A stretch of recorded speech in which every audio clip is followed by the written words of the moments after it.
Bueno, buenos días a todos. Estamos esta mañana nuevamente juntos para nuestro tercer webinar. Hablemos de gobernanza. En esta oportunidad vamos a tocar el tema vulnerabilidad y pobreza en tiempos de pandemia, ¿no? Estos son tiempos difíciles en el cual en muchos aspectos el tema de la pobreza ha sido fuertemente impactado, especialmente en nuestro país, para lo cual el día de hoy tenemos un excelente panel de comentaristas que vamos a aprovechar, ¿no? Y tener enfoques distintos respecto a un tema tan relevante para nuestro país, ¿no? Entonces, antes que nada, voy a darle la palabra a nuestra representante, María del Carmen Sacasa, quien nos va a dar unas palabras de bienvenida. María del Carmen. Buenos días con todos y todas. Es un gusto tenerles en esta tercera edición. Bienvenidos a nuestros expertos que se suman a esta reflexión sobre vulnerabilidad y pobreza en tiempos de pandemia. Hemos tenido diversas sesiones al respecto. Sabemos que hay diversos análisis porque estamos en un momento donde vamos construyendo sobre la marcha y es sumamente importante que tengamos muy claro que la pandemia reconfigura nuestras sociedades. En tan solo 6 meses en Perú, el Ministerio de Economía y Finanzas ha dicho que va a haber una contracción del PBI de aproximadamente 12% y que probablemente, desde nuestra perspectiva, 3 millones de personas pueden recaer en la pobreza. Estamos hablando de cifras significativas, estamos hablando de un tema que implica un retroceso probablemente de una década en términos de desarrollo humano. Entonces es muy importante a la hora de hacer esta reflexión que pensemos que la reactivación de la economía es fundamental, es un imperativo sin duda alguna, pero esta tiene que venir acompañada de una visión social, de cómo reconfiguramos también nuestra sociedad en su conjunto. Sabemos que 70% de la población en el Perú trabaja en el mercado informal y que la pandemia ha golpeado de forma diferenciada, tanto a grupos poblacionales como a los territorios. Entonces tenemos que pensar también que este análisis lo debemos de hacer con un enfoque de género. Es muy importante que les agreguemos la data para que entendamos perfectamente cuál es el impacto que está siendo generado en los grupos poblacionales, particularmente en las mujeres. Esta situación en la que enfrentamos el día de hoy nos obliga a pensar de una forma distinta, a ser innovadores, a garantizar de que nuestro proceso de transición a esa nueva normalidad tenga elementos suficientes para acelerar el desarrollo en un corto periodo de tiempo y no permitir que esta década de retroceso se prolongue a lo largo de los siguientes años. Entonces yo los invito a que participen activamente. Tenemos un panel de lujo. Este es un espacio de reflexión.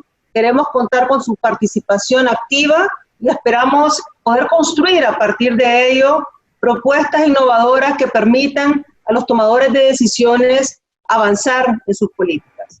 Ahora bien, yo quisiera hacer mucho hincapié antes de finalizar de que la respuesta a esta situación es una respuesta colectiva. Existe corresponsabilidad de la población también. Esta es una construcción conjunta. Necesitamos que la población realmente se comprometa a garantizar que podamos tener nuevos elementos para un contrato social que incluya a todos, pero también para contener la pandemia.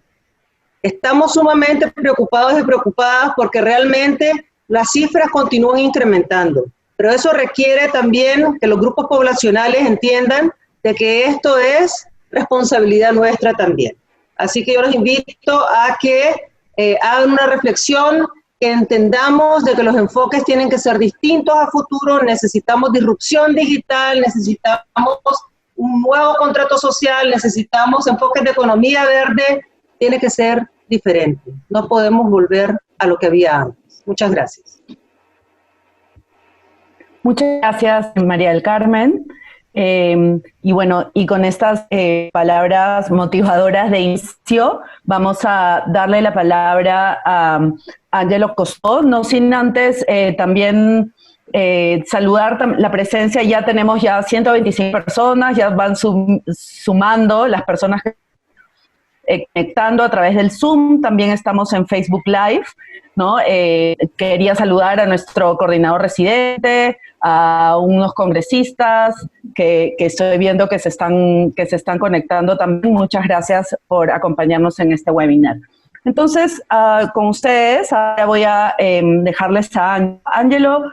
Es economista, actualmente está estudiando análisis computacional y políticas públicas en la Universidad de Chicago. Es ganador de becas Presidente de la República, la Fulbright, Chevening, cuenta con publicaciones en journals y capítulos en libros sobre economía y políticas públicas. Su más reciente investigación sobre crimen y machine learning obtuvo el Premio Nacional CIES 2018 y actualmente se desempeña como nuestro economista de la oficina PNUD Perú. Entonces, sin más, voy a dejar a Ángelo. Ángelo, tienes 15 minutos para hacer tu intervención y yo te voy a estar avisando por acá. Sí, Adelante. voy a compartir la pantalla. ¿Me confirman, por favor, que se ve y se me escucha? ¿Sí? Sí. Ya. Perfecto. Genial. Bien, gracias. Gracias a los asistentes y a los comentaristas. Sé que los comentarios van a estar de lujo porque tenemos un panel interdisciplinario, lo cual es siempre muy enriquecedor. Yo les voy a hablar ahora sobre los nuevos retos en el Perú, pensando en la pobreza, en las políticas públicas, políticas sociales específicamente, y en los instrumentos que podríamos usar para las políticas públicas, y quiero finalizar con una suerte de recomendaciones. Entonces, la primera parte de mi exposición va a ser en dónde está el Perú ahorita y dónde nos encontró la pandemia del coronavirus. Entonces, este es un gráfico que salió hace unos días por el Our World in Data, donde muestra los cambios en el crecimiento del PBI en este año comparado con el año pasado y la cantidad de muertos por millón por país, ¿no? Entonces, si recordamos en la discusión pública hubo una idea de un trade-off entre rescatemos a la economía o rescatemos a las personas sanitariamente. Y lo que esperaríamos es que con datos hubiéramos visto que a los países que tuvieron una mayor caída de PBI lograron salvar más vidas, o viceversa, los países donde se reactivó más rápido la economía perdieron más vidas. Sin embargo, esto no es así y vemos que la data no mantiene esta relación, y si estamos buscando al Perú en esta nube de puntos, lastimosamente el Perú se encuentra acá. El Perú es, digamos, el outlier de esta nube de puntos, con una de las mayores caídas en la economía y una de las mayor cantidad de muertos por millón en el mundo. Ese es el punto en el que estamos hoy día. Entonces, yo quiero enfocar cómo nos agarra, cómo nos encuentra la pandemia en cuanto a políticas sociales, pobreza y vulnerabilidad. Como pueden ver en el gráfico, ha habido una fuerte reducción de pobreza en los últimos años, ¿no? Hemos pasado de una pobreza cercana al 60% de la población en el 2004 a una pobreza alrededor del 20% de la población en el 2019. Sin embargo, estos cambios de pobreza no han tenido a la par protocolos de intervención para desastres como los que ha venido teniendo el Perú a lo largo de los años. Ya tuvimos 3 fenómenos en niños de fuerte intensidad, el 83, 97 y el último en el 2017, y 3 terremotos de gran intensidad en la historia también, el 50, el 70 y el 2007. Sin embargo, a la fecha aún existe esta ausencia de protocolos de investigación y es importante de intervención post-desastre, y es importante estos instrumentos debido a que las situaciones de emergencia, las situaciones de desastre o las situaciones de pandemia como el coronavirus requieren instrumentos y estrategias no habituales, ¿no? Debemos pensar en externalidades negativas, es decir, un conjunto de efectos que comprenden poblaciones más allá de una única persona, bolsones de pobreza, aglomeraciones de pobreza, círculos viciosos de pobreza, y pensar en una focalización en conjunto y ya no una focalización por individuo. No va a ser útil atender a un individuo cuando sabemos que el vecino puede estar contagiado o que el vecino puede haber sido afectado por un desastre natural, ¿no? Debemos pensar que en situaciones de emergencia existen mercados completos que caen o incluso desaparecen, y sectores de la economía que se ven mucho más afectados que otros, como vemos hoy día el sector turismo y hotelería, por ejemplo. Entonces, a la fecha, nosotros tenemos unos instrumentos y unas estrategias de lucha contra la pobreza y el alivio de la pobreza orientados netamente a la pobreza rural. Y lo que les voy a mostrar a continuación es que los efectos de la pandemia se han concentrado sobre todo en el sector urbano. Eso es un primer reto. Y las transferencias de emergencia como las que hemos tenido estos días implican procesos administrativos de distinta índole, ¿no? Son transferencias de emergencia de de grandes montos poblacionales que tienen ciertos retos por sí mismos, ¿no? Lo que vemos de los datos de la Encuesta Nacional de Hogares es que la pobreza, el contexto de pobreza ha cambiado a lo largo de los años. Ha habido una reducción de pobreza heterogénea por áreas y por regiones, donde vemos que si bien la incidencia de pobreza rural es la más alta, la pobreza urbana, si la vemos en niveles, en número de pobres, ha superado a la pobreza rural en los últimos años y creemos que esta tendencia va a seguir. Este es el contexto en el que nos ataca el coronavirus. El índice de conteo de pobreza, el Poverty Headcount, oculta aglomeraciones grandes de pobres en las ciudades. Por ejemplo, pensar en un 1% de pobreza en Lima puede sonar pequeño, que es lo que veíamos de la Encuesta Nacional de Hogares, pero un 1% de pobreza urbana en Lima significa que son 100.000 personas pobres, que es casi la tercera parte de la población de Tacna. Igualmente, pensar a nivel distrito, un 1% de pobreza en San Juan de Lurigancho significan 10.000 personas en pobreza, ¿no? Y sobre ello, la pobreza urbana tiene distintos determinantes de la pobreza rural, ¿no? Por ejemplo, una precaria inserción laboral, la inestabilidad de los ingresos, quiebras de microempresas, hacinamiento dentro del hogar, etcétera, ¿no? Entonces, tenemos que pensar que las formas de pobreza urbana son distintas de las formas de pobreza rural, requieren estrategias diferenciadas, y ante ello, en el 2017, el Ministerio de Desarrollo ya avanzó una estrategia de alivio a la pobreza urbana, que era el programa Prospera. Esta iniciativa debería ser retomada en momentos como los que vamos a tener al frente luego de pasada la pandemia del coronavirus. El otro punto es el tema de la focalización. La focalización a la fecha ha tenido una mirada estática. Estática en el sentido de que considera los hogares que son pobres cuando el algoritmo se activa o se inicializa, ¿no? Esta focalización estática obvia a aquellos hogares que entran y salen de las pobrezas, conocidos en la literatura como los pobres revolventes.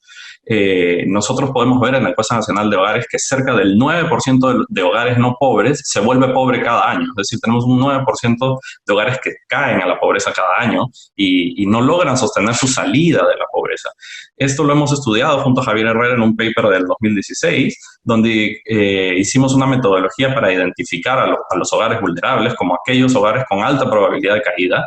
Y encontramos que este gráfico, esta división de la población, donde vemos que desde el 2013 en adelante el grupo vulnerable se mantiene casi fijo y representa 1/3 de la población del Perú. Es decir, 1 de cada 3 hogares en el Perú son susceptibles de caer en la pobreza. Estos vulnerables además requieren de políticas específicas que no son las mismas que las de alivio a la pobreza. Y la prevención de la caída a la pobreza puede ser una estrategia de mayor costo-efectividad que el alivio mismo a la pobreza. Es decir, puede resultar más costo-efectivo prevenir que un hogar caiga en la pobreza a luego intentar sacarlo de la pobreza una vez que ya está dentro de ella. Los choques adversos, encontrábamos en este paper, tenían un impacto significativo sobre la vulnerabilidad. Choques de tamaño significativo, como el que estamos viendo hoy día, o la combinación de choques, como también estamos viendo hoy día. Pérdida del empleo y choque sanitario conjuntamente pueden hacer que un hogar caiga fácilmente en la pobreza. El otro punto necesario para los cambios en la focalización es pensar en los territorios. Como ven en los mapas, la incidencia de la pobreza no se condice exactamente con la incidencia de la vulnerabilidad. No necesariamente un territorio pobre es un territorio vulnerable y viceversa. Es importante considerar entonces un enfoque ex ante de vulnerabilidad. Es decir, no tenemos que esperar que un hogar se vuelva pobre para recién atenderlo. Podemos observarlo, identificarlo y tratarlo antes de que sea pobre para evitar su caída, fortalecer su resiliencia y mitigar los efectos de potenciales shocks, ya sean desastres naturales, pandemias, pérdidas o incluso más pequeños como pérdidas de empleo. Y es importante ante esto considerar la vulnerabilidad de forma colectiva, ¿no? Existen riesgos covariantes, como llamamos los economistas, a estos riesgos que son compartidos por gran parte de la población y que no corresponden a un choque individual como la muerte de un miembro del hogar, sino que corresponden a terremotos, inundaciones, huaicos o pandemias como las que tenemos hoy día que afectan a todo el mercado. Entonces, en este punto, mi idea central es que la focalización necesita ciertos cambios, necesita aterrizar un enfoque pensando en territorios, en vulnerabilidad, en fortalecer la resiliencia de hogares vulnerables a la pobreza, y la mirada ya no debe ser exclusivamente rural, sino debemos pensar en una estrategia de atención a la pobreza urbana. Para esto podemos explotar herramientas espaciales que han venido siendo elaboradas por el INEI y otros organismos. Algunas medidas de soporte a los hogares vulnerables que ha que ha desarrollado el gobierno en la pandemia ha sido subsidios monetarios a familias vulnerables, los bonos, aplazamientos tributarios, otorgamiento de liquidez a través de recursos de CTS y AFPs, y entrega de canastas a través de los gobiernos locales, ¿no? El marco macroeconómico muestra que se han invertido cerca de 5 puntos del PBI para soporte a las familias vulnerables, ¿no? Y hay una serie de bonos que se han otorgado con diferentes criterios de focalización o universalización, criterios de empresas, criterios de trabajadores informales o trabajadores independientes, criterio de bonos rurales o criterios de pobreza y vulnerabilidad, ¿no? Y todos ellos conforman el tamaño, estos 5 puntos del PBI de inversión en el soporte de los hogares vulnerables. En cuanto a las medidas sociales y laborales, en el último discurso de la ministra Alba, ella señaló que el MIDIS adoptará nuevos beneficiarios, alrededor de 399.000 nuevos hogares beneficiarios entrarán a las planillas del MIDIS, que se darán bonos para 400.000 hogares con niños menores de 24 meses, se adelantará el pago de los pensionistas de pensión 65 y FONCODES continuará con su asistencia técnica en las zonas rurales, y que se fomentará y se asegurará la seguridad alimentaria a través de traslado de recursos a comedores populares. Por su parte, en el Ministerio de Trabajo está el programa Arranca Perú, que busca generar 1 millón de puestos de empleo temporales, centrado sobre todo en el rubro de infraestructura y sumado al programa Trabaja Perú. Y la CONFIEP, por otro lado, ha propuesto un nuevo régimen laboral de emergencia. ¿Qué es lo que espera el ministerio, básicamente con lo que ha anunciado con el marco macroeconómico? Como ustedes saben, el marco macroeconómico recientemente publicado es el documento económico más importante elaborado por el Ministerio de Economía, porque plantea las expectativas de ciudadanos e inversores, ¿no? Al decir lo que el ministerio espera de la economía en los siguientes años, ¿no? Y lo que pueden ver a la derecha es la caída del PBI que ha tenido el Perú, casi 30% de caída en el segundo trimestre del 2020, pero una recuperación ya casi a niveles regulares, ¿no? Y esto se puede observar también en la producción de electricidad, ¿no? Lo que espera el macroeconómico básicamente es una caída fuerte con una rápida reactivación. Viendo data de electricidad, cemento y ventas, se puede ver esta ya reactivación casi a niveles normales, pero se espera un déficit fiscal de cerca del 11%, una caída de ingresos fiscales de cerca del 21% y un aumento del gasto de gobierno del 16%. Sin embargo, el Perú se mantiene con un bajo riesgo país porque tiene un bajo nivel de deuda, cerca del 35% del PBI, en comparación con otros países de Latinoamérica bordeando el 80%. Sin embargo, y pese a estas medidas, las proyecciones de pobreza son poco alentadoras. Lo que va a pasar en los siguientes años no es muy alentador. Las proyecciones de PBI y pobreza son las siguientes. El MEF y el marco macroeconómico multianual prevén una caída del PBI de cerca de 4 puntos porcentuales en este año. El MIDIS y el MEF plantean un aumento de 8 a 10 puntos porcentuales de la pobreza, muy coherente con la estimación de Pablo Lavado, que también plantea unos 8 puntos o 9 puntos de aumento de pobreza, ¿no? Y el aumento de esta pobreza va a ser concentrado en las zonas urbanas. Ravalion, en un paper de este año, ya mencionaba que el 90% de hogares en países en desarrollo, como el Perú, ya no contaba con los entornos domésticos para la protección ante el coronavirus que mencionaba la OMS, y que hay un efecto importante de la riqueza. La principal fuente de los ingresos en el Perú es el trabajo, tanto en los deciles más pobres como los más ricos. Y debemos pensar, por ejemplo, en este fenómeno que hubo de los caminantes y cómo este cambio en la población económicamente activa se ve reflejada con estos fenómenos, ¿no? Lo que pueden ver en el gráfico es que la población ocupada ha caído en todos los segmentos, Lima Metropolitana, resto urbano y resto rural, mientras que se observa que un aumento del trabajo familiar no remunerado en las zonas rurales, ¿no? Podríamos interpretar esto como el regreso de los caminantes a las zonas rurales y pensar en el agro y los lazos familiares como una red de protección que no encontraban estos trabajadores en las zonas urbanas al ser trabajadores precarios y de alta vulnerabilidad. Estos son datos elaborados por Hugo Ñopo y Daniel Pajita.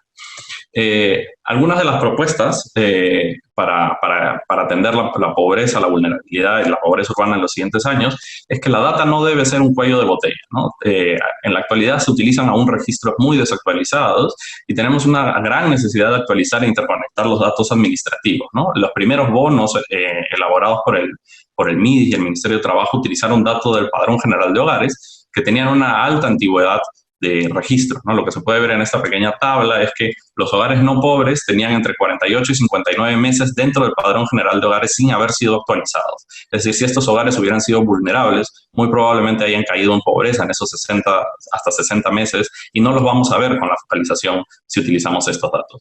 La información utilizada para los bonos ha sido este barrido CIFO 2013, y el objetivo final del barrido fue focalizar hogares pobres, en su mayoría rurales. Entonces, este barrido no es de tanta utilidad para la pobreza urbana. Se puede reaplicar este algoritmo con data más actualizada para mejorar la eficiencia en la política compensatoria. Tenemos información de un censo georreferenciado en el 2017, tenemos un nuevo mapa de pobreza y tenemos los registros del RENIEC que pueden ser utilizados para ello. Algunas propuestas para el ámbito urbano.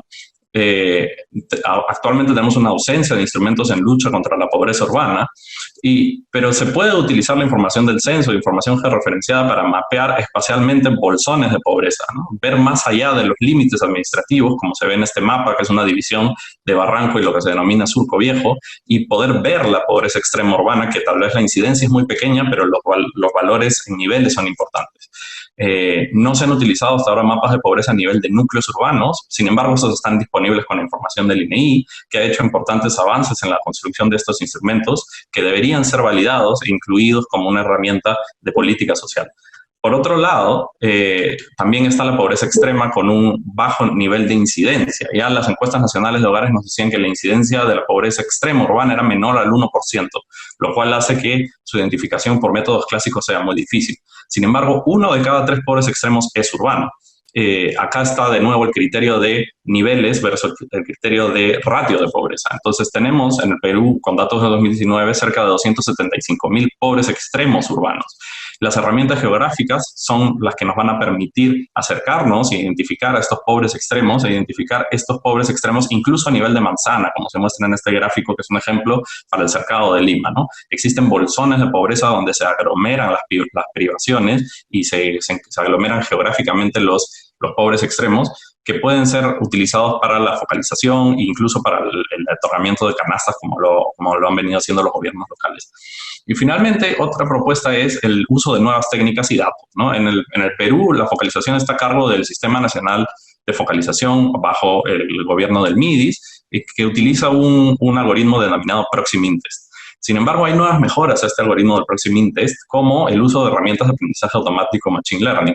Algunos papers, como el de Kisangar o McBride y Nichols, muestran que el utilizar algoritmos de Machine Learning son muy beneficiosos para focalizar, utilizando métodos de ensamblaje, métodos de validación cruzadas, e incluso pueden permitir reducir los cuestionarios con el mismo nivel de precisión en la focalización.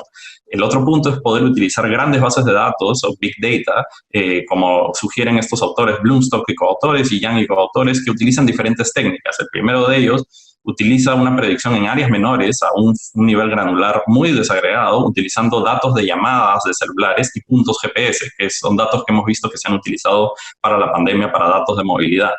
Y por otro lado, Yang y coautores hacen una predicción de riqueza a niveles muy finos también con imágenes satelitales y redes neuronales convolucionales. Esta es una oportunidad para el Perú porque el Perú cuenta con un satélite, el PerúSat-1, y sabemos con la ENAO 2019 que el 92% de los hogares tiene acceso a un teléfono celular. Entonces, estas metodologías deberían poder ser aplicadas para el caso peruano y otorgar una mejora en la focalización a futuro, sobre todo en las áreas urbanas.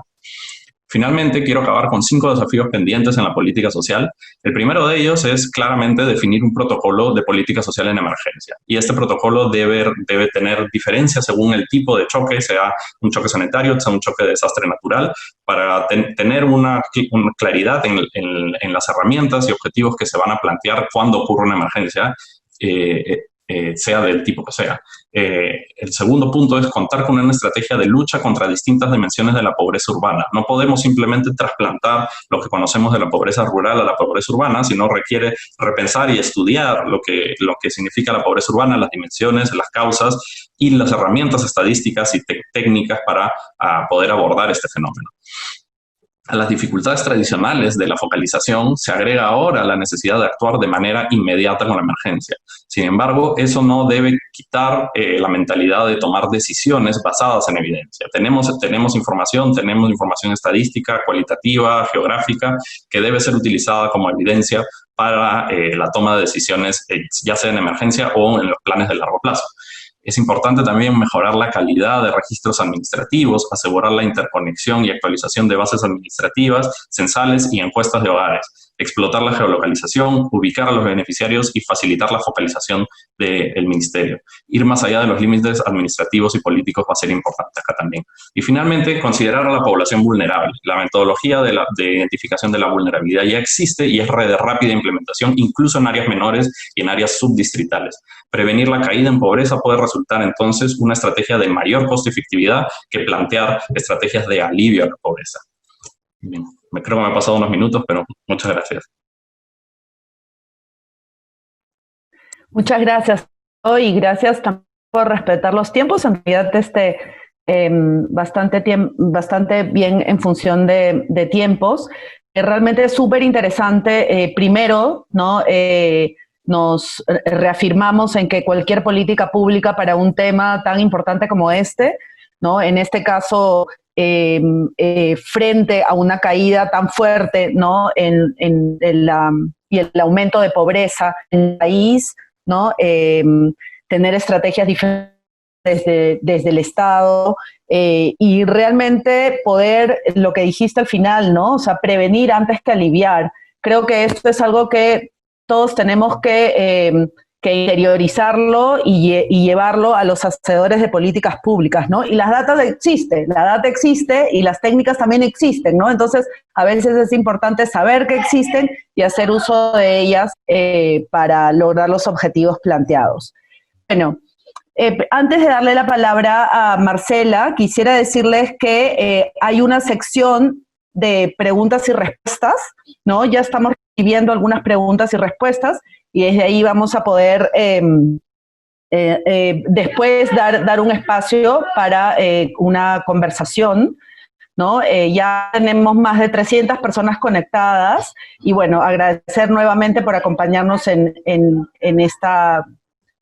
este webinar. Ahora voy a darle la palabra a Marcela Meléndez. Marcela es economista, PhD en Economía en la Universidad de Yale. Fue directora de una consultora en investigación económica. Entre el 2010 y 2013 codirigió la Misión de Equidad y Movilidad Social, convocada por el Gobierno de Colombia, y en el 2017 fue parte de la Comisión de Expertos para la Revisión del Gasto y la Inversión Pública. Se ha centrado en diseño y evaluación de políticas públicas, política antimonopolio, regulación de servicios de infraestructura, y actualmente es economista jefa del PNUD para América Latina y el Caribe. Adelante, Marcela. Muchas gracias, Denise. Es un gusto estar con ustedes. Muchas gracias, Ángelo, por la presentación que nos has hecho. La verdad es que la preocupación inmensa que nos deja esta época de la pandemia es el retroceso en logros de desarrollo humano y el golpe que se está dando una buena parte de la población en la región y en el mundo. Yo quisiera reflexionar rápidamente sobre algo que creo que todos tenemos claro y es cómo el momento nos ha encontrado en toda nuestra fragilidad. Necesitamos responder como Alemania, necesitábamos tener un recaudo tributario alto, necesitábamos tener unos sistemas de protección social que funcionaran, necesitábamos tener cobertura de agua potable y saneamiento extendida y para todo el mundo, necesitábamos tener cobertura en conectividad, necesitábamos sociedades más iguales, donde no fuera tan diferente la manera en que los diferentes segmentos de la población estamos viviendo la pandemia. Y la verdad es que nuestras sociedades están organizadas de otra manera y en la coyuntura actual se han visto todas estas fragilidades. Entonces, la primera cosa que yo quisiera decir es que aquí hay una ruta de reforma, si se quiere, que es estructural y de más largo plazo. Y y que vale la pena tenerla ya sobre la mesa ahora, porque tenemos que empezar a planearla para que una vez esté bajo control la pandemia, nuestros países puedan transitar rápidamente a hacer unas reformas de fondo que van a requerir unos consensos grandes que todavía no tenemos y que creo que hacen parte de nuestra propia fragilidad. Por ejemplo, consensos en torno a la necesidad de que haya una redistribución mayor de riqueza y de ingreso desde los más ricos hasta los más pobres. Necesitamos, digamos, nuestros sistemas tributarios no solamente no recaudan suficiente, sino que además tienen estructuras generalmente sobrecargadas en nuestros países, en varios de nuestros países, sobre el sector empresarial, con las personas tributando muy poco y con los más ricos no tributando en proporción a su nivel de riqueza. Esto es algo que nos hubiera dado un músculo muy distinto para responder. ¿Y por qué es importante tenerlo en la mira? Porque la respuesta coyuntural tendría que estar alineada con eso. Y ahí quiero conectar con varias de las cosas que nos mostró Ángelo. La primera cosa es que lo coyuntural es y debe ser una respuesta de gasto fiscal adicional, de transferencias a hogares y empresas para contener la caída en la pobreza de los hogares que se están golpeando. Y eso significa, digamos, que creo que Ángelo lo hace muy bien, resaltar la importancia del foco en aquella población vulnerable, que no era pobre, pero que está cayendo rápidamente a la pobreza al perder su ingreso en sociedades y en mercados laborales en los cuales el autoempleo y lo que llamamos el trabajador independiente suele ser prevalente y donde no hay una buena cobertura de protección social. Esa es la gente vulnerable en este momento y es nunca pensé que hubiera estado diciendo esto en un foro público, pero es el momento de los subsidios, pienso yo. Tanto a los hogares para subsanar, digamos, para permitirles subsistir mientras pueden volver a trabajar las personas y a generar su ingreso, para subsanar falta de ingreso, pero también para conectarlos y para ayudar rápidamente a que los niños puedan mantenerse, a los estudiantes puedan mantenerse enganchados en el sistema escolar, porque aquí tenemos un elemento que va a ser tremendamente costoso en el largo plazo. Los niños que se desescolarizan, los niños que van a perder un año y que van a echar para atrás en su educación, los niños pobres que están enfrentando en condiciones muy diferentes la desconexión, digamos, la virtualidad de la educación, que los niños más ricos van a tener un impacto tremendo en lo que va a significar pobreza, vulnerabilidad y dificultades para mantener una senda de desarrollo en el más largo plazo. Los subsidios en este momento deberían estar dirigidos en esa dirección. Y también subsidios al sector empresarial. Porque, como dice bien Ángelo, tenemos que tratar de hacer esfuerzo preventivo. Va a ser mucho más costoso remediar. Si los trabajadores se desenganchan de las empresas, el mapeo y volver a mapear calidades de capital humano con empresas y volver a aprender los motores de las economías va a ser mucho más difícil. Las empresas necesitan subsidios para mantener a sus trabajadores enganchados y también para poder adaptarse, para poder operar en la medida que sea posible con protocolos que permitan la actividad durante la pandemia. Aquí no podemos estar esperando que esto se termine porque parece que va a ser un poco más largo de lo que todos quisiéramos. Entonces, hay inversiones asociadas con adaptarse para poder funcionar. La manera como respondamos ahora tiene que estar alineada con la manera como queremos construir nuestras sociedades a futuro. A mí me da un poquito de preocupación que los gobiernos están saliendo a responder en 1000 direcciones perdón, que hay un ruido por acá, a responder en 1000 direcciones y no necesariamente alineados con una visión de largo plazo de cómo queremos reformar nuestros sistemas. Entonces, la coordinación entre la respuesta ahora y la visión de largo plazo es importante y en particular, digamos, tenemos unos sistemas de protección social que claramente no han respondido, que están llenos de contraincentivos para lo que quisiéramos lograr. O sea, la informalidad no es una cosa gratuita, ocurre porque tenemos sistemas de protección social que la incentivan. Y si nosotros seguimos haciendo medidas de largo plazo, de corto plazo, perdón, que vayan en contramano y que distorsionen más los sistemas, pues va a ser más complejo reparar después. Ese tal vez es un mensaje grande que yo quisiera dejar sobre la mesa. Y finalmente, y con esto termino, hay un tema que, digamos, tal vez dos temas particulares al caso peruano y que nos ha mostrado Ángelo, uno de ellos con mucha claridad, y es el tema de la pobreza urbana. Siempre, digamos, tenemos en la cabeza un referente muy claro de los niveles de pobreza en el sector rural, pero nuestra población en general en la región está concentrada en las grandes ciudades. Y eso significa que tasas menores de pobreza en las grandes ciudades son un volumen grandísimo de pobres, y en este momento estos barrios, los que llamamos las villas miseria dentro de las grandes ciudades, o los pequeños suburbios, digamos, de las grandes ciudades donde está la gente más pobre del área urbana, tienen que ser un foco central de atención, que no ha estado, digamos, siempre tan en la cabeza del policymaking. Y finalmente, es cierto que Perú se encontraba y se sigue encontrando en un momento en el cual está mejor que otros países en su capacidad de respuesta porque tiene un buen espacio fiscal.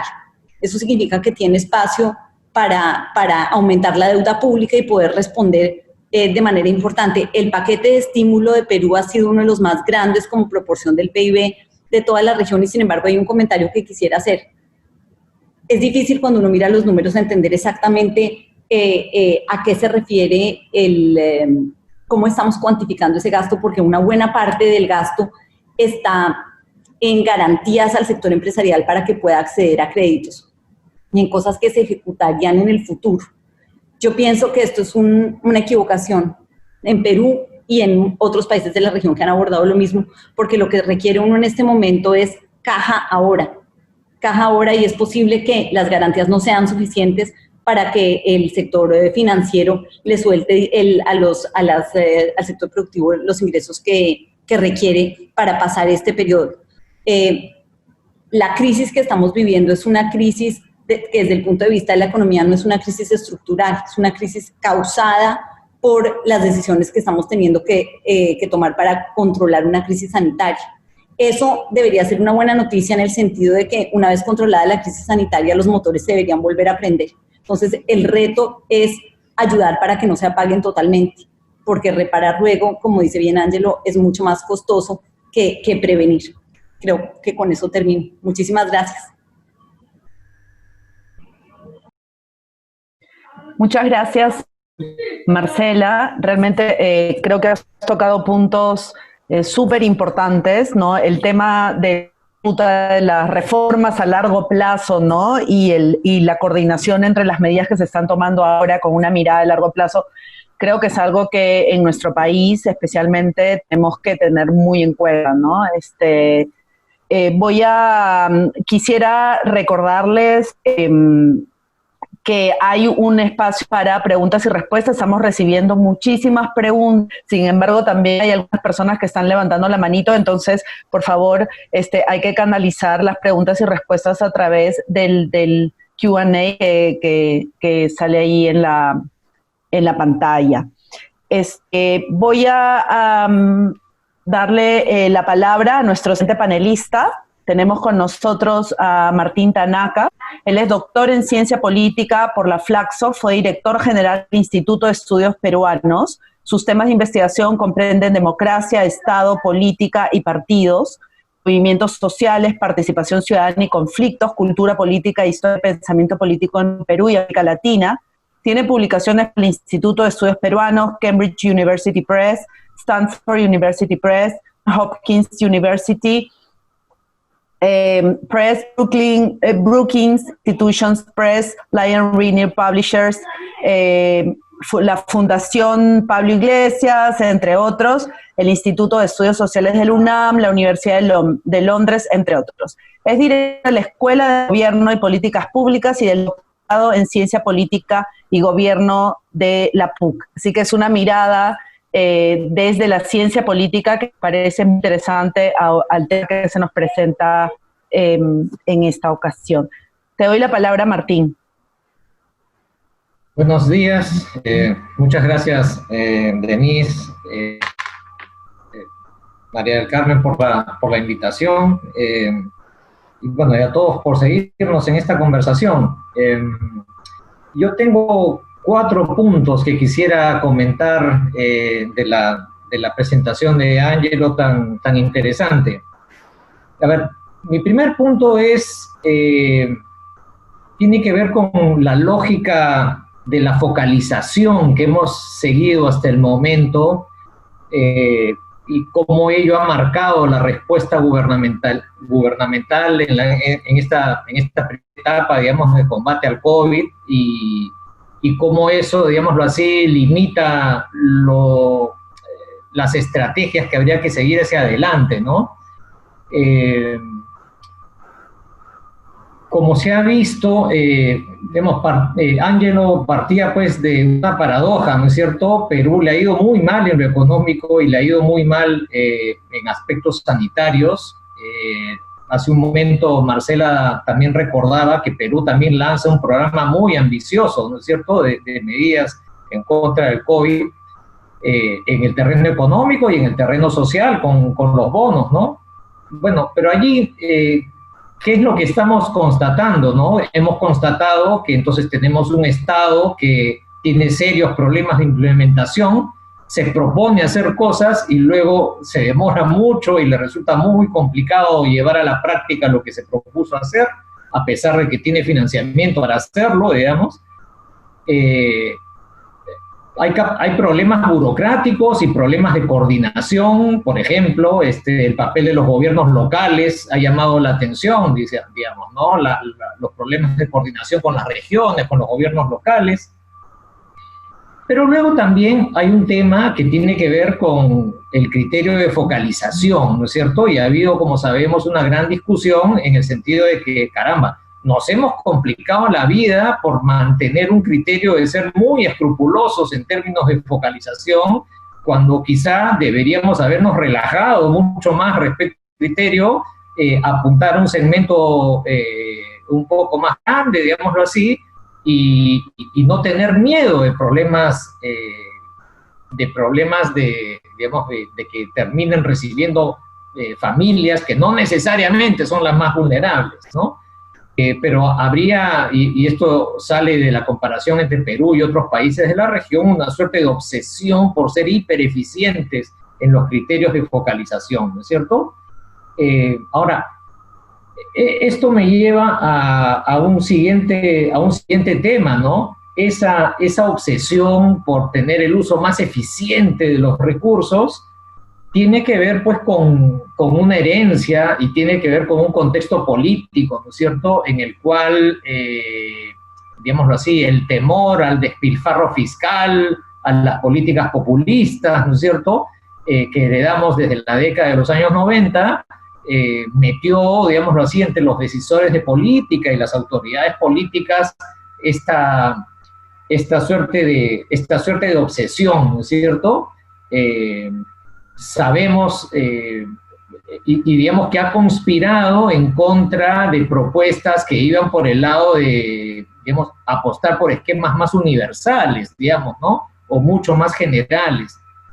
Entonces, en este debate sobre repartir bonos de manera muy focalizada a la población vulnerable versus quienes decían, olvídense un poco de las finuras, de las bases de datos, lancemos un programa de bonos lo más grande que sea y al contrario, excluyamos a los formales que tienen ingresos más altos y que todos los demás reciban, ¿no? Pero ese debate no llegó pues a tener consecuencias prácticas porque el chip, digamos, con el que hemos estado trabajando en los últimos años está muy marcado por estos criterios de focalización, ¿no?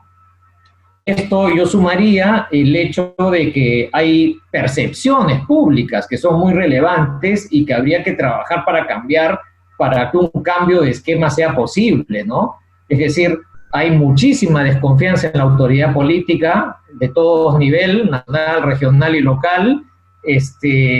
Hay mucha desconfianza interpersonal, ¿no? Hace poco salió el informe de Latin American Public Opinion Project de Perú, ¿no es cierto? Y comparado con América Latina, seguimos siendo, como es habitual, uno de los países con menor credibilidad en las instituciones y con mayor, o con menores, digamos, niveles de confianza interpersonal, ¿no? Y, por supuesto, a esto se suman estas percepciones estigmatizantes respecto a la situación de la pobreza y respecto a las personas que reciben, ¿no es cierto? Hay varias encuestas en los últimos años que cuando les preguntan a los ciudadanos por las razones que explican por qué algunas familias, algunas personas les va mejor, tienen entre comillas éxito y otros se quedan en la pobreza, en general las respuestas llaman la atención o ponen el énfasis en el esfuerzo, en el sacrificio y el trabajo personal. Algunos hablan del nivel educativo, ¿no? Pero en general diría yo que la percepción general es que si te esfuerzas, si te sacrificas y estudias, te va a ir bien en la vida, digamos, ¿no? Entonces, y esto es mucho más fuerte en áreas urbanas, ¿no? Porque en áreas rurales las personas pueden percibir que hay problemas estructurales, ¿no es cierto?, de pobreza, de marginación del Ande, discriminación, racismo, pero en los ámbitos urbanos estas percepciones no son tan fuertes, y entonces implementar políticas de alivio a la vulnerabilidad, a la pobreza en ámbitos urbanos enfrenta también este problema de desconfianza, de percepciones, y bueno, y como decíamos, el chip que hemos estado manejando en los últimos años, muy centrado en la focalización rural, en pobreza extrema, ¿no es cierto? Bueno, pero sin embargo, claro, estamos en una situación que exige hacer otras cosas, ¿no? Entonces, entrar a los temas urbanos, de pobreza urbana, de vulnerabilidad urbana, implica hacer otras cosas. En los últimos tiempos se ha hablado de, por ejemplo, programas de empleo, ¿no es cierto?, grandes, masivos y de carácter temporal, ¿no?, que permitan, digamos, capitalizar mínimamente a las familias para que luego puedan desarrollar diferentes emprendimientos. Por supuesto que esto es complicado en un contexto urbano muy marcado por prácticas informales, con una gran diversidad de actividades económicas en las familias. Entonces, ya para ir pasando al último punto, o a los dos últimos puntos, digamos, para que no me gane el tiempo, yo creo que efectivamente hay una serie de desafíos nuevos. Ángelo los ha pauteado muy bien, pero creo que tenemos que enfrentar también el problema, como decía, de las percepciones, de la desconfianza, de la cultura política ciudadana en las ciudades, ¿no? Estas percepciones según las cuales si tú empiezas a lanzar programas sociales en ámbitos urbanos porque te mueven intereses particulares, esto es corrupción, esto es clientelismo, ¿no? Estos son, digamos, grupos de interés vinculados al poder político, que están obteniendo beneficios indebidos, ¿no?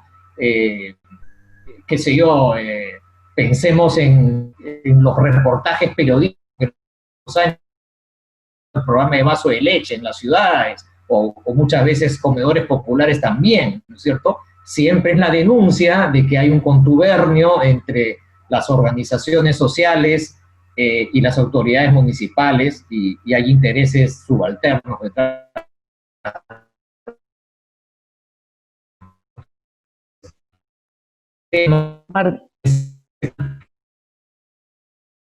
Martín, creo que tu señal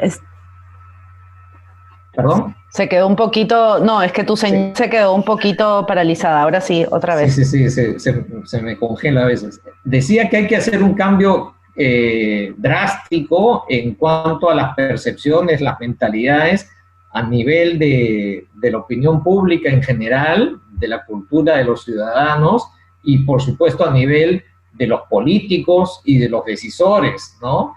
Entonces, es algo complicado de hacer. Yo creo que un primer paso en esa dirección tendría que ser lo que se está discutiendo hoy en el Acuerdo Perú. Yo creo que hay que empezar a socializar y lanzar la idea de que la nueva ola de iniciativas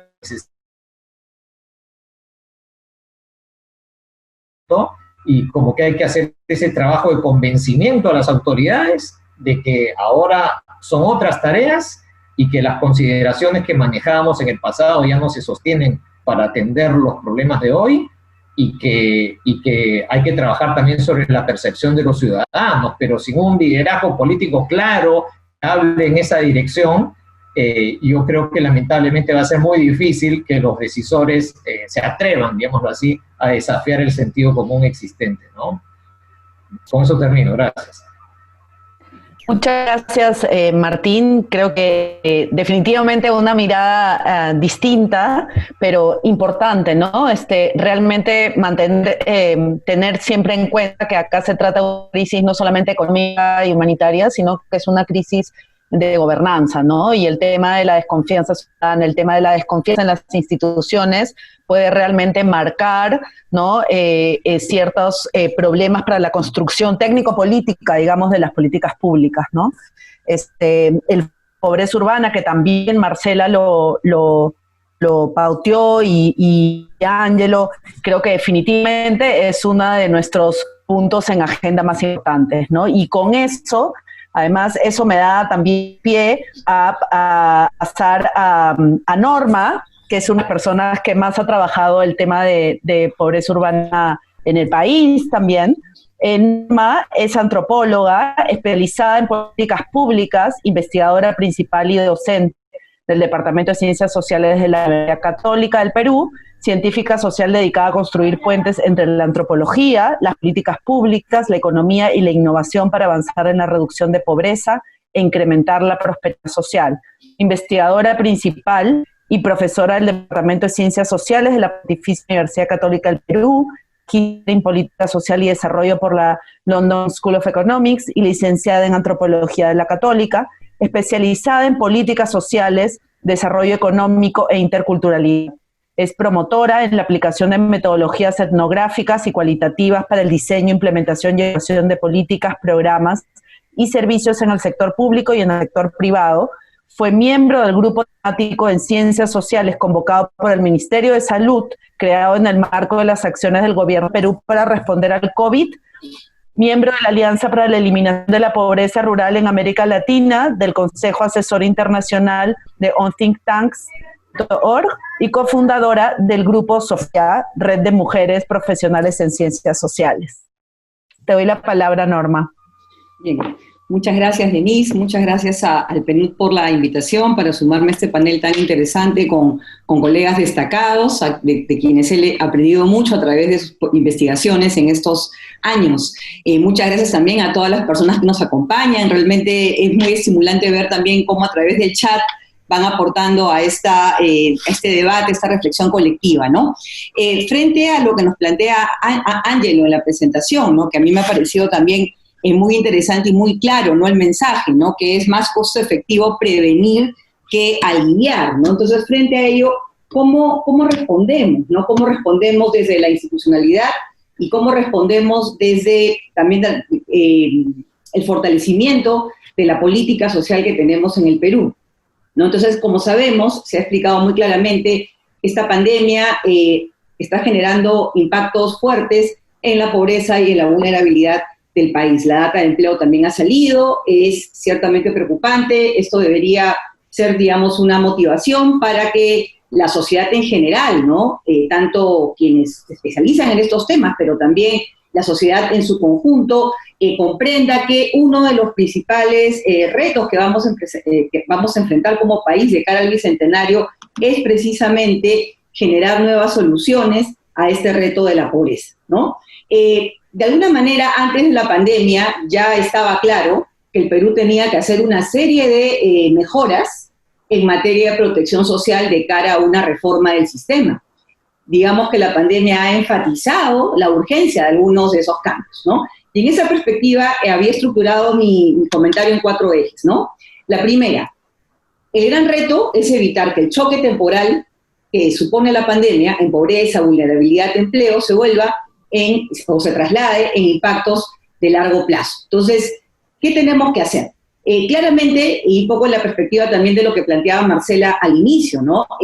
Más allá de las soluciones en el corto plazo que hay que hacer, ¿no? Y el Perú, digamos, ha hecho lo que ha podido en función a los instrumentos que conoce, ¿no? Como los bonos que ha detallado Ángelo. Pero más allá del corto plazo tenemos que justamente mirar cuál es esta agenda grande. Y la agenda grande es relanzar y fortalecer el sistema de protección social en el Perú.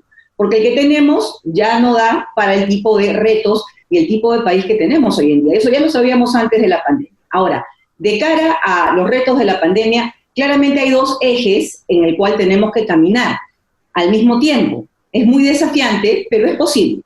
El primer eje tiene que ver con la adaptación de los programas que ya tenemos, adaptar y mejorar lo que ya tenemos para que funcione mejor en el actual contexto, ¿no? Entonces, ¿esto qué supone? Supone claramente, y lo ha explicado muy bien Ángelo, y Martín también ha ahondado en esa perspectiva, repensar la focalización. Les voy a dar un caso de la vida real.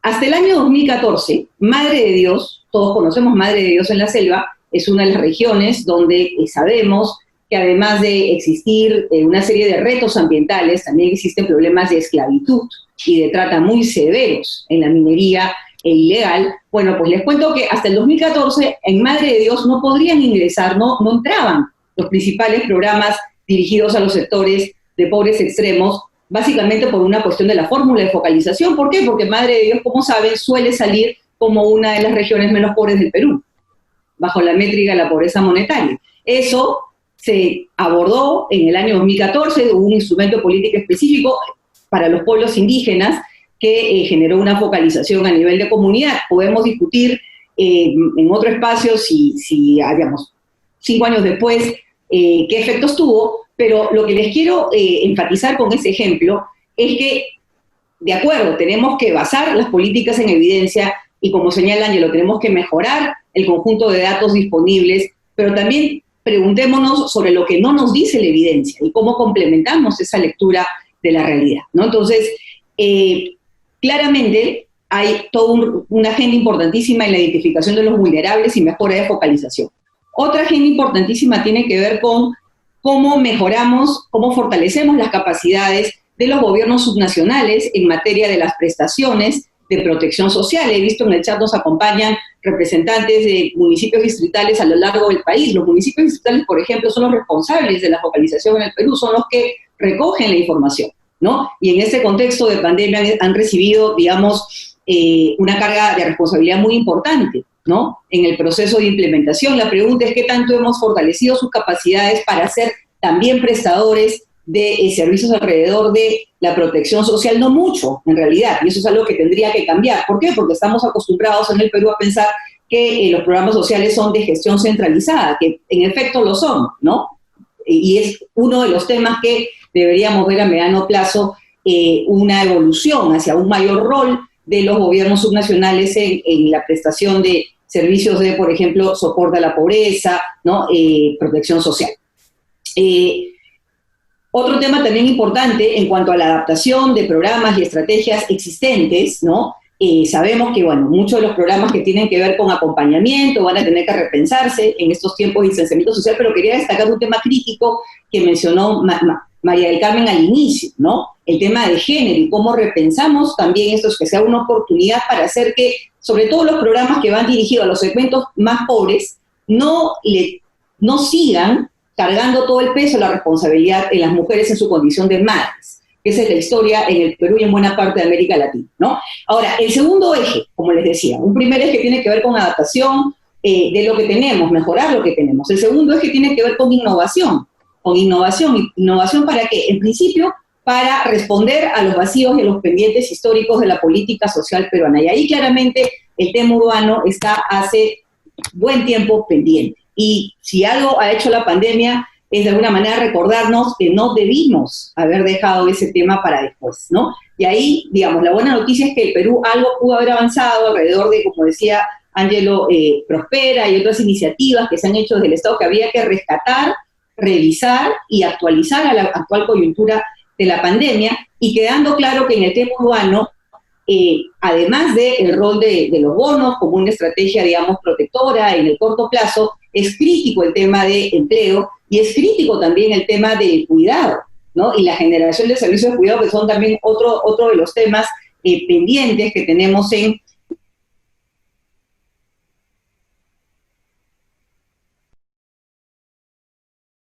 existente. Generamos una nueva, trabajamos con lo que tenemos, bueno, tenemos un instrumento, ¿no? El SINADIS, el Sistema Nacional de Desarrollo e Inclusión Social, cuya rectoría está en el MIDIS, ¿no? Que habría que relanzar, potenciar en este nuevo contexto, pero también esperando un mayor protagonismo de otros sectores. El MIDIS tiene un rol clave, ciertamente, en su calidad de ente rector, pero esperaría yo ver un rol mucho más activo del Ministerio del Trabajo, por ejemplo, o de PRODUCE, en esta nueva agenda de protección social que, más allá de los bonos, que son importantes, pero no sirven para resolver los problemas estructurales de pobreza, tengamos un rol más protagónico, sobre todo el tema del empleo y los temas de inclusión económica, ¿no? Otro tema, y con esto ya me acerco al final de mi comentario, tiene que ver con lo rural, ¿no? No caigamos en el error de pensar que el Perú tiene resuelto el tema rural.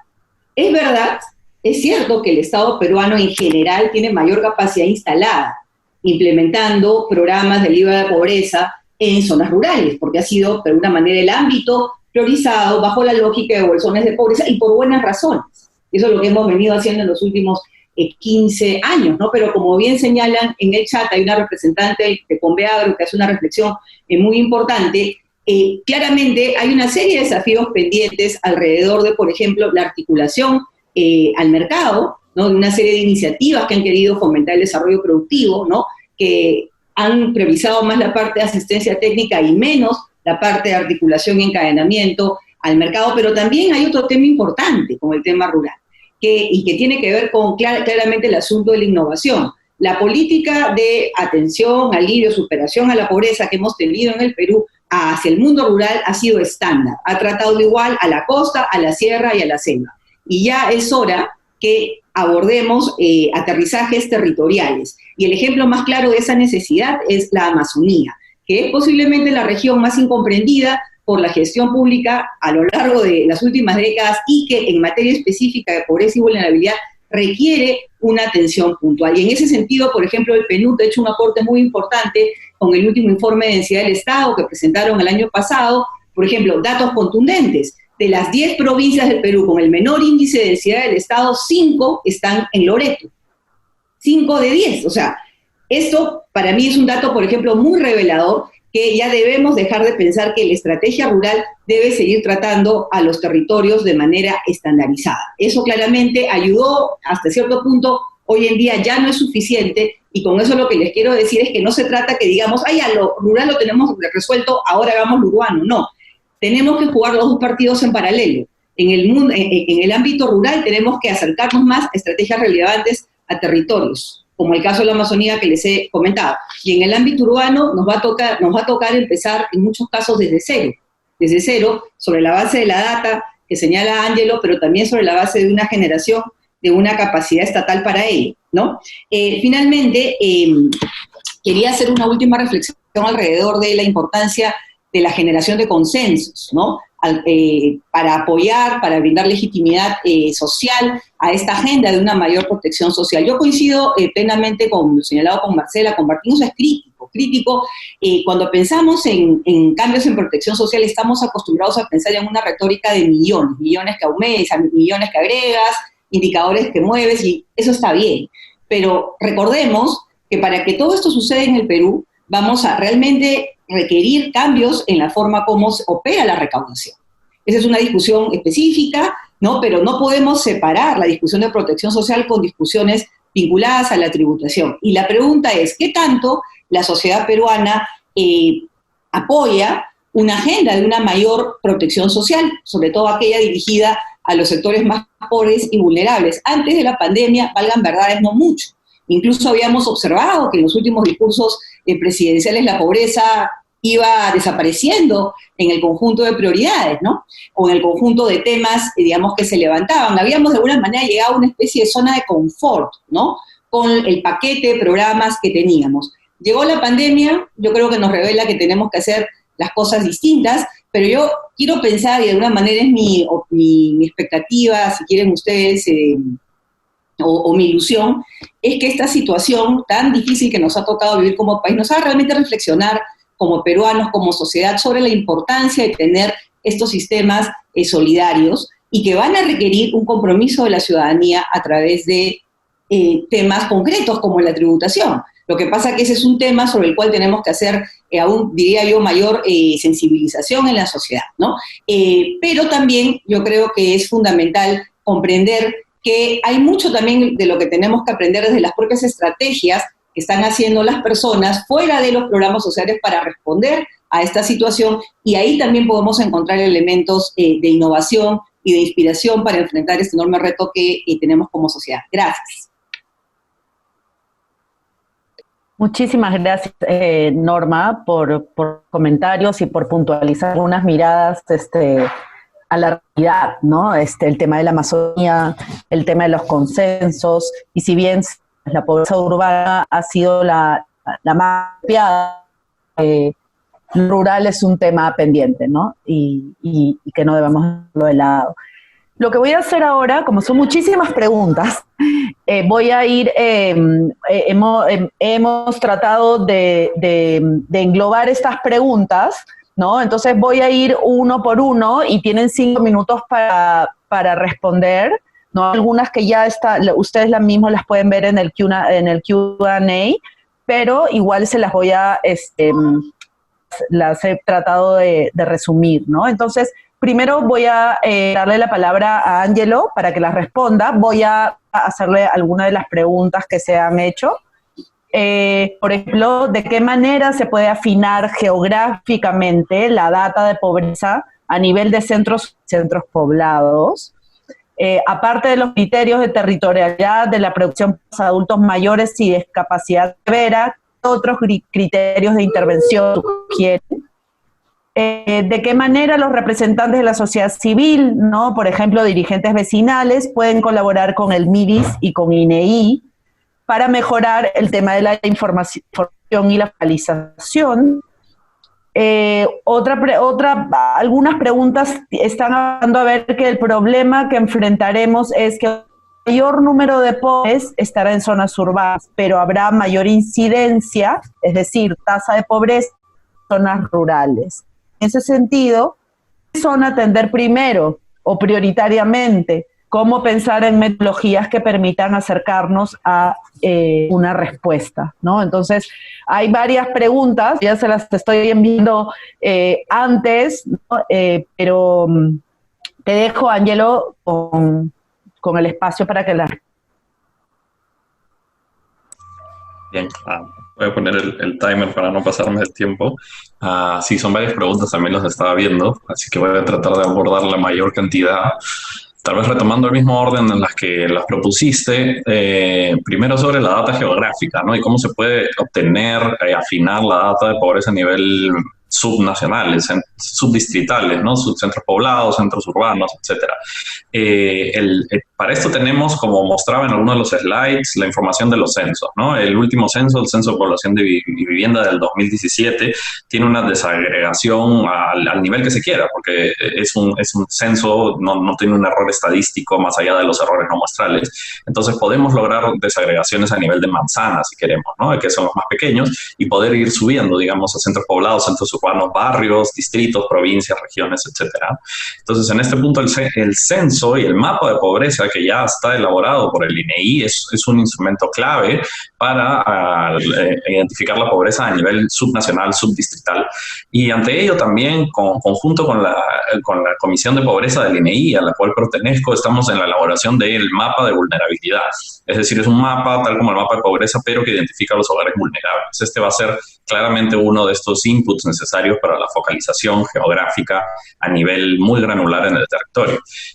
Por otro lado, el MIDIS también tiene ciertos criterios de focalización por demanda, de focalización por autoselección, cuando los hogares están en cierta situación de precariedad, que pueden acercarse a la unidad de empadronamiento local, las ULES, y solicitar su actualización de datos para que vuelvan a ser focalizados, vuelvan a pasar por el algoritmo y intentar cambiar su criterio de su condición socioeconómica a una condición que le permita recibir programas sociales, ¿no? También sobre los criterios de territorialidad, adultos mayores y discapacidad que mencionaban, estos son criterios que focalizan categóricamente, ¿no? La literatura los denomina focalización por categorías. Entonces hay que pensar, igual como el de los pueblos amazónicos, indígenas, como mencionaba Norma. Entonces hay que pensar en qué grupos debemos focalizar categóricamente, es decir, ellos no pasan por la focalización clásica de Proximíndices, sino que reciben otro criterio de focalización, porque muchas veces su data o la data que se tiene sobre ellos no es la más adecuada, como el caso que mencionaba Madre de Dios Norma. La información a ese nivel de desagregación de las encuestas nacionales tal vez no llega a ser tan precisa como para ser identificados a ese nivel de desagregación, por lo cual se deben pensar en criterios complementarios de focalización, como focalización por autoselección, focalización categórica, focalización geográfica y la clásica focalización estadística del Proximíndice, que es la que se viene haciendo.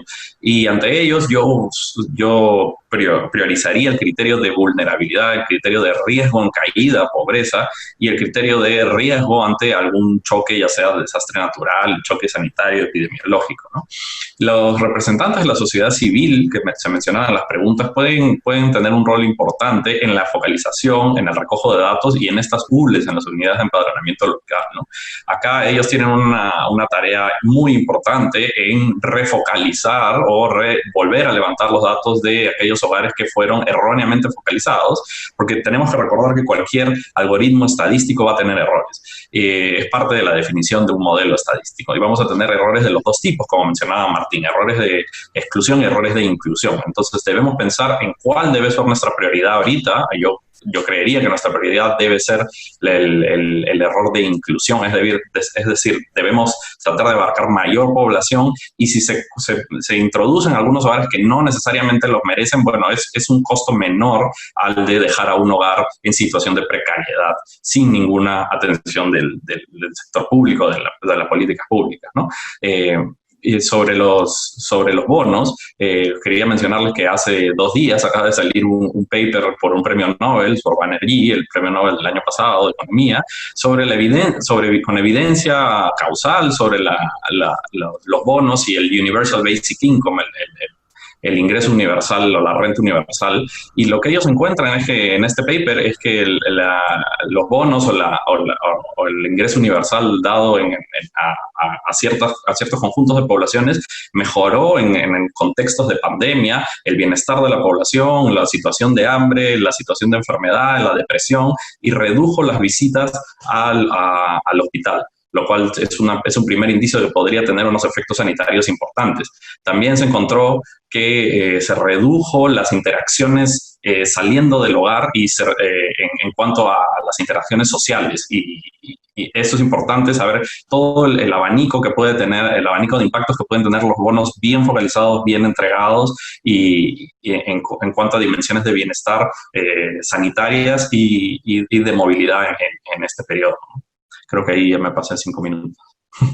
Gracias, Angelo. Bueno, antes de pasarle la palabra a Marcela, hemos un par de preguntas de algunos de los comentarios y preguntas que se han hecho.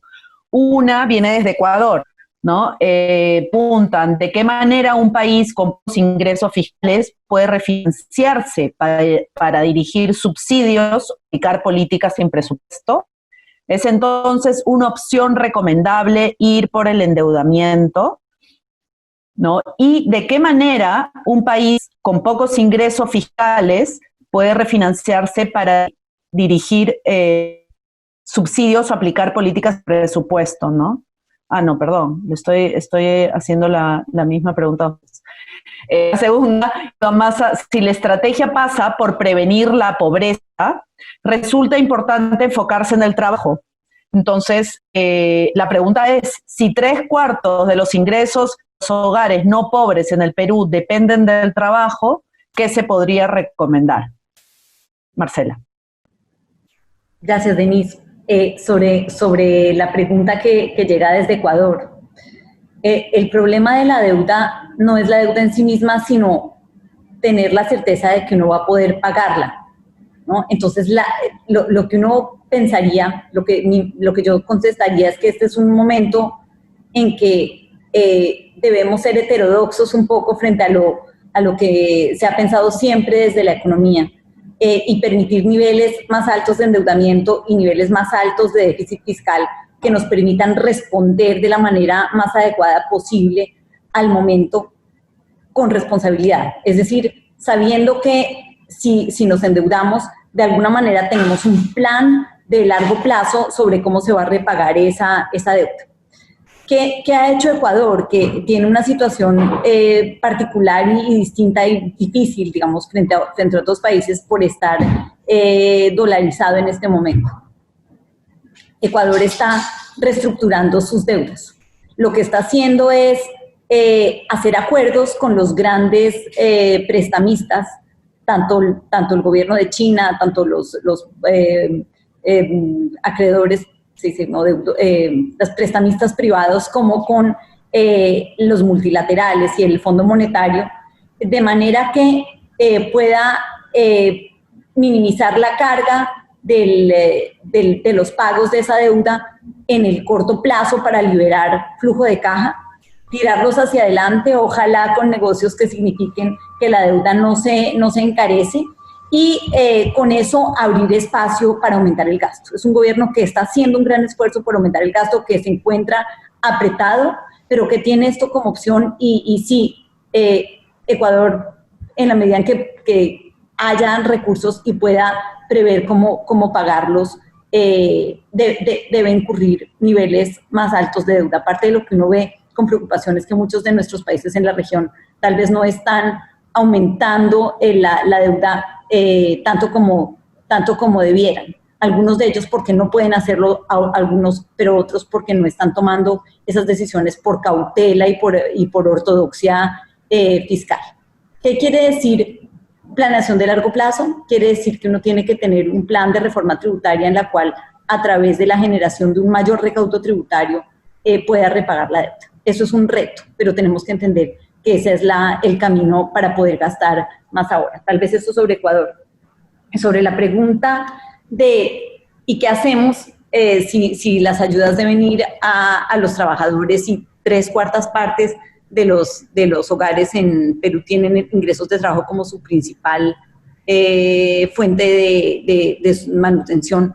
Yo lo que diría es, no todos los trabajadores son iguales en términos de el golpe que se están dando. Y creo que los gobiernos han entendido esto. Los trabajadores por cuenta propia en el sector informal y digamos que son los que en general derivan su ingreso del día a día, son los que primero están quedando desprotegidos. Y a ellos creo que la respuesta correcta es lo que se trata de hacer, que es llegarles con transferencias monetarias. Luego vienen los trabajadores de sectores, los trabajadores formales de sectores que están quedando detenidos simplemente porque no son sectores esenciales o porque la demanda se ha reducido. Y son sectores que uno esperaría que, como yo decía hace un momento, vuelvan a despegar rápidamente una vez que se contenga la pandemia. A esos trabajadores creo que uno los debería tratar de proteger a través de ayudas al sector empresarial para que no se desenganchen transitoriamente.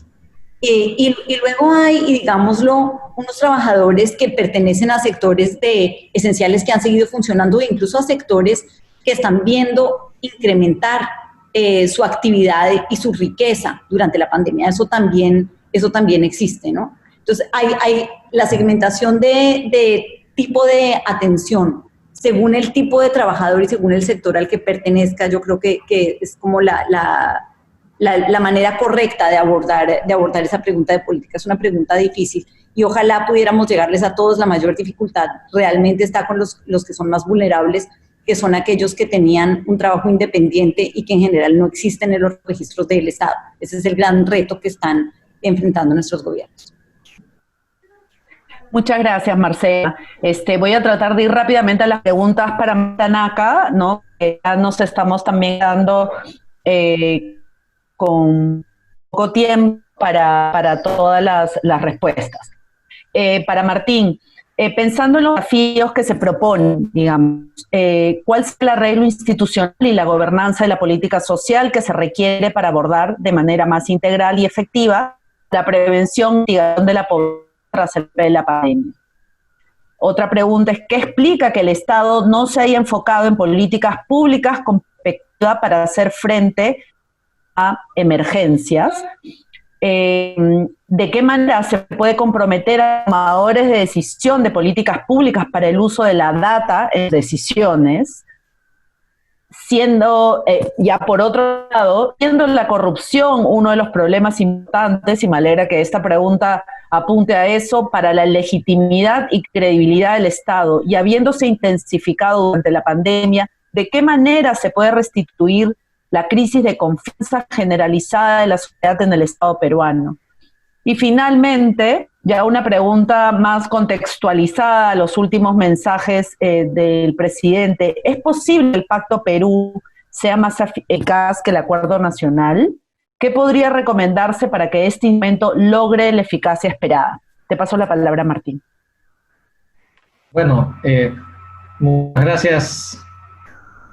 Muchas gracias por las preguntas. Bueno, que son, por supuesto, muy complicadas, difíciles de abordar, ¿no? Pero, a ver, yo diría que, para empezar, ya todos conocemos que vivimos un trasfondo, pues una crisis de los actores políticos muy fuerte, ¿no? Es decir, estamos marcados por partidos políticos y por políticos muy improvisados, muy cortoplacistas, y por eso es que los temas de fondo generalmente no se abordan, ¿no? Y estamos solamente corriendo detrás de los temas de coyuntura, digámoslo así. Y es por eso que muchas de las necesidades que estamos detectando no son tomadas en cuenta por los decisores, por los actores políticos. Lo mismo la pregunta que se hace sobre tomar decisiones sobre la base de datos, de evidencia, ¿no? Entonces, ahí yo diría que por ahí va la explicación, y bueno, y esa explicación quizá me permite pasar al punto de la pregunta del Pacto Perú y del Acuerdo Nacional, ¿no?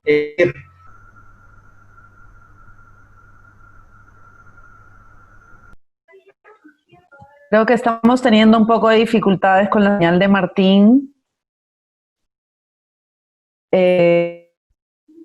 No sé si me pueden... No sé si esperamos o pasamos de repente a las preguntas de Norma. Perdón, Martín, y después vemos si podemos retomar las tuyas, ¿no? Para que nos vaya a ir un poquito el tiempo, ¿no? Bueno, hasta que regrese Martín, voy a ir mejor con las preguntas a Norma, ¿no? Y así también un poquito de tiempo. Las preguntas de Norma son las siguientes, ¿no? ¿Cuál es la propuesta para disminuir la caída del sector agropecuario en la zona rural por efectos de la pandemia? ¿De qué manera las universidades peruanas pueden apoyar al Estado para una mejora de la focalización y el uso de la data y machine learning? ¿Existe una forma de fomentar dicha cooperación con ministerios como el MIDIS o el INEI? Hay una pregunta sobre el rol de las municipalidades para apoyar esos esfuerzos, ¿no? Otra pregunta que creo que la abordaste en tus comentarios, hablaba sobre si el MIDIS a través del SINADIS y del CIAS era el mejor espacio para una política pública de protección social a largo plazo, ¿no? Y finalmente, ¿existe evidencia sobre el impacto del COVID en la población femenina, ¿no? ¿De qué manera puede atender la situación de afectación de mujeres pobres, jefas de hogar, madres adolescentes, adultos mayores? Y si recomendarías finalmente una evaluación de los pactos sobre el otorgamiento de los bonos realizados por el gobierno. Te paso la palabra, Norma. Sí, bueno, muchas gracias por las preguntas y la participación tan activa. Ha sido realmente estimulante poder acompañar las presentaciones con sus comentarios. Yendo a las preguntas, bueno, son preguntas, en fin, muy diversas, pero a ver, vamos a tratar de responder. En cuanto al tema el tema del sector agropecuario, ¿no? Yo comparto la preocupación, ¿no? En el sentido que el choque ha sido claro y se requiere claramente una mirada de atención urgente, ¿no?, al impacto que está teniendo la pandemia en los pequeños productores, pero también en los empresarios del sector agricultura, ¿no? Se han discutido subsidios, pero sí, yo esperaría también un rol más activo también del Ministerio de Agricultura en estos asuntos, ¿no?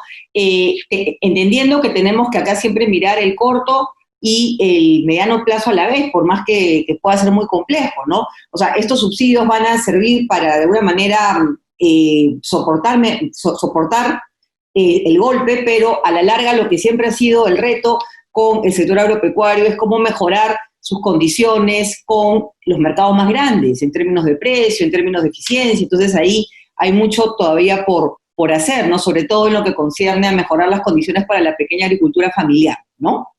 En cuanto al rol de las universidades peruanas y las municipalidades, bueno, yo creo que sí, o sea, en general las universidades a nivel nacional tienen un rol importante, son espacios donde se generan capacidades, espacios donde también se requiere una renovación metodológica, ¿no? Una renovación también teórica para abordar estos temas de pobreza, vulnerabilidad, de empleo, y sin duda yo creo que ahí ya hay iniciativas en curso, ¿no?, que más bien habría que en todo caso generar puentes más estables, ¿no?, de colaboración entre el sector público y la comunidad académica, ¿no? Esos puentes se dan normalmente a través de contratos, iniciativas puntuales, pero yo creo que a través de también la apertura que le está dando Concitec a las ciencias sociales, ¿no?, podemos aspirar a mecanismos de colaboración más permanentes y que miren también una agenda de mediano plazo, ¿no? Y para mí una que es especialmente importante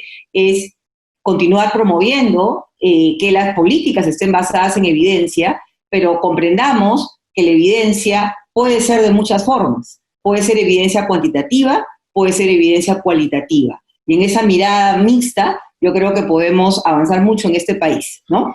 Las municipalidades claramente son actores claves en los comentarios. Bueno, personas como Tercila Rivera también enfatizan la centralidad de generar esa capacidad. Es complicado por las razones que ha señalado Martín, ¿no?, por las razones también del propio funcionamiento de nuestro sistema político, la desconfianza en las autoridades, pero yo creo que podemos aspirar a un punto intermedio, ¿no? Ahora tenemos una situación donde, por ejemplo, si tomamos el caso de los programas sociales, tenemos programas que operan a nivel nacional, tienen una gestión centralizada, ¿no?, y tienen por otro lado a los municipios responsables de la focalización.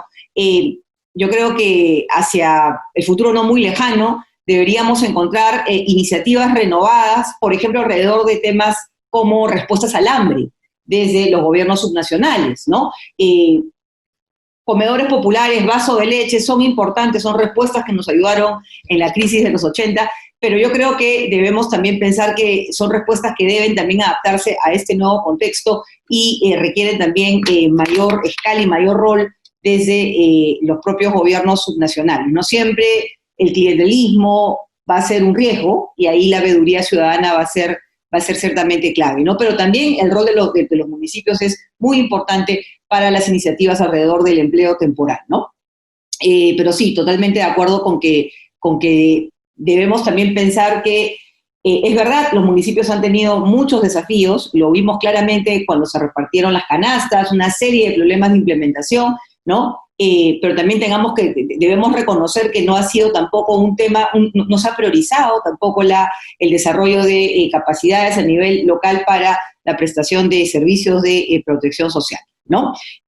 Sobre el tema del rol de las mujeres en el marco de la pandemia, yo creo que ahí podemos decir muchas cosas, ¿no? Han salido datos sobre lo que ha significado en términos de empleo, por ejemplo, en términos de sobrecarga. Ya la doble jornada ya no es doble, podríamos decir que es cuádruple o quíntuple en muchos casos, y como ustedes saben, esto afecta a las mujeres claramente de manera muy diferenciada en función a su nivel socioeconómico, ¿no? Pero yo creo que si algo debemos extraer de todo esto es que los temas de cuidado han llegado para quedarse en la agenda de políticas sociales. Han tenido siempre una importancia, digamos, relativa, menor, no al nivel que hubiéramos o que se requiere, no dada la estructura de nuestro mercado laboral, y ese es claramente un tema donde deberíamos ver colaboraciones público-privadas, ¿no? Tenemos la experiencia con UNAMAS, que es importante, ¿no? Que habría que ampliar, fortalecer, pero claramente no va a ser suficiente para resolver los múltiples retos alrededor del cuidado, tanto de menores como de adultos mayores que tiene nuestra sociedad, y es clave atender el tema del cuidado si es que queremos facilitar la inserción laboral de las mujeres. Gracias. Muchas gracias, Norma. Ya Martín regresó, tuvo unos problemas de conexión, pero por alguna razón será, porque creo que las palabras, puede dar unas palabras también de cierre, ¿no? Desde un punto de vista de gobernanza. Te doy la palabra, Martín, unos 3 minutos y ya nos despedimos. Sí, muchas gracias y perdón por la interrupción involuntaria. Les estaba diciendo que partimos de una situación que todos conocemos, ¿no es cierto?, de partidos políticos muy débiles, políticos muy cortoplacistas, muy improvisados, y pues eso conspira contra la posibilidad de tener miradas de más largo plazo y de actuar con lógicas de prevención, ¿no? Además hemos prohibido la reelección de las autoridades, eso agrava todavía más el problema, en fin, ¿no? Eso ya lo sabemos. Entonces, lo que estaba intentando decir cuando se me fue la comunicación es que precisamente por eso es que espacios como el Acuerdo Nacional y este nuevo espacio Pacto Perú podrían ayudar porque juntan en la mesa actores políticos con actores de la sociedad civil, hay mayor apertura a escuchar la voz de expertos, de especialistas. Entonces me parece que es un espacio en donde se puede por lo menos intentar sensibilizar a las autoridades, ¿no? Creo que con buen criterio el Pacto Perú está tratando de coordinarlo más estrechamente con el Acuerdo Nacional, pero ciertamente son espacios que tienen limitaciones, pero creo que dentro de lo que hay es un espacio de sensibilización que ojalá podamos avanzar sobre él. Luego hay varias preguntas y preocupaciones, por supuesto, sobre la gobernanza, el arreglo institucional. Yo quisiera tener respuestas para esas preguntas y no las tengo, pero simplemente menciono algunos criterios. Simplemente diría que yo no creo tanto que haya como que crear entidades, creo mucho más en la voluntad política de los actores de definir prioridades y de actuar en consecuencia, ¿no? Entonces, yo por eso creo que hay que ir más por la sensibilización que puede cumplir, digamos, la academia, la cooperación internacional y muchos otros actores, insistir sobre esos puntos, digamos. Y finalmente, un tema que me parece muy importante para el futuro es cómo vamos a trabajar la relación entre los esfuerzos del gobierno nacional y los gobiernos regionales y locales, ¿no? Digamos, yo solamente planteo este punto. En este momento estamos en este debate entre apostar por las regiones y los municipios, por los riesgos y los problemas que hemos tenido, o optar por estos esquemas más centralizados de los PO, por ejemplo, de los que se está hablando últimamente, ¿no? Y entonces yo creo que hay que evaluar cuidadosamente sobre qué territorios queremos intervenir, cuáles son las posibilidades de colaboración con las autoridades regionales y locales, y en función de esa realidad optar por esquemas más descentralizados o esquemas un poco más centralizados que aseguren una mínima eficiencia en condiciones de emergencia, ¿no? Gracias. Muchísimas gracias, Martín. Muchas gracias a todas las personas que se han quedado conectadas hasta este momento. Nos hemos pasado un poquitín, unos 5 minutos de la hora prevista, pero quisiera agradecerle a los panelistas por haber aceptado esta invitación. Ha sido realmente un panel sumamente importante. Creo que hay varios de los temas que podrán seguir siendo discutidos, y para eso los invito también a seguir nuestras redes de PNUD Perú, tanto en Twitter como en Facebook e Instagram, y ahí muchas veces también podemos seguir interactuando entre los que estamos acá. Y bueno, que ya la próxima invitación para webinar será probablemente el siguiente mes, así como hemos estado haciendo. Muchísimas gracias a todos nuevamente y que tengan un buen día. Hasta luego.